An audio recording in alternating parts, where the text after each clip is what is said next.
In the heart of a bustling city lived a man named Tariq. His home was a palace, his clothes were made of the finest silk, and his storehouses were overflowing with grain and gold. The people of the city knew him as the wealthiest man alive. Yet, despite his immense fortune, Tariq's days were long and his nights were restless. A profound emptiness gnawed at his heart, a hunger that no amount of money could satisfy.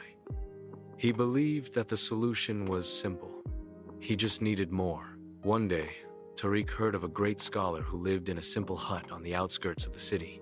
He was known for his profound wisdom and his life of contentment, despite owning nothing more than the clothes on his back and a few worn books. Intrigued, Tariq decided to visit him, hoping to learn the secret to his happiness so he could replicate it for himself. He arrived at the humble hut and found the scholar sitting on a straw mat, a warm smile on his face as he shared a small bowl of dates with a hungry traveler. When the scholar saw Tariq, he greeted him with the same gentle warmth he had shown the other man. Tariq, used to being treated with reverence, was taken aback. "Tell me, great scholar," Tariq began, his voice tinged with impatience. "What is your secret? I have everything money can buy, yet I feel a great void. You have nothing, and yet you seem to have everything." The scholar simply smiled and gestured for Tariq to sit. "Tariq, what you seek cannot be bought. You believe wealth is a river you must keep filling, but in truth, it is a spring you must share," Tariq scoffed. "Share? I have given charity, but the emptiness remains. Giving charity is like pouring a small cup of water from a full bucket," the scholar explained. "True wealth comes from a different kind of giving. It comes from giving your time, your kindness, and your compassion. It comes from sharing the gifts Allah has bestowed upon you with a pure heart." Just then, a small child ran up to the hut, clutching a single, wilted flower. "Teacher," the child said, his eyes full of admiration, "my mother told me to bring you this. It's the only one we have." The scholar took the flower with the utmost care, a look of profound gratitude on his face. He held it up for Tariq to see. "Do you see this?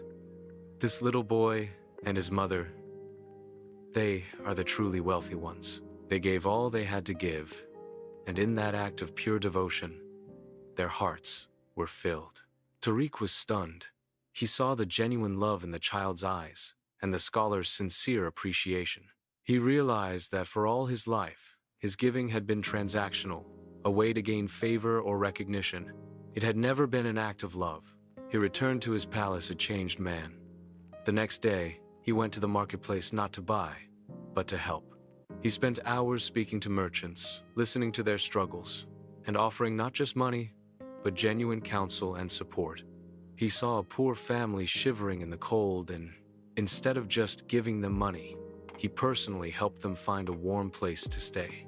For the first time, Tariq felt a warmth he had never known. The emptiness was replaced by the simple, profound joy of helping others. The more he gave of himself, the more his heart was filled. He came to understand that the truest wealth is not a matter of what you accumulate, but what you distribute. His greatest asset was not his gold, but his ability to connect with others, to be a source of good in the world. Moral of the story.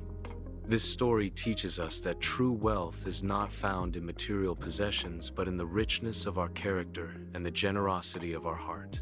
Ibn Abbas, the same companion mentioned in the previous story, once said, "The one who is truly rich is not he who has much money, but he who is content with what he has and seeks to help others." It is a reminder that the greatest blessings are often found in acts of selflessness, and that a life of purpose, charity, and connection with others is the most valuable treasure of all.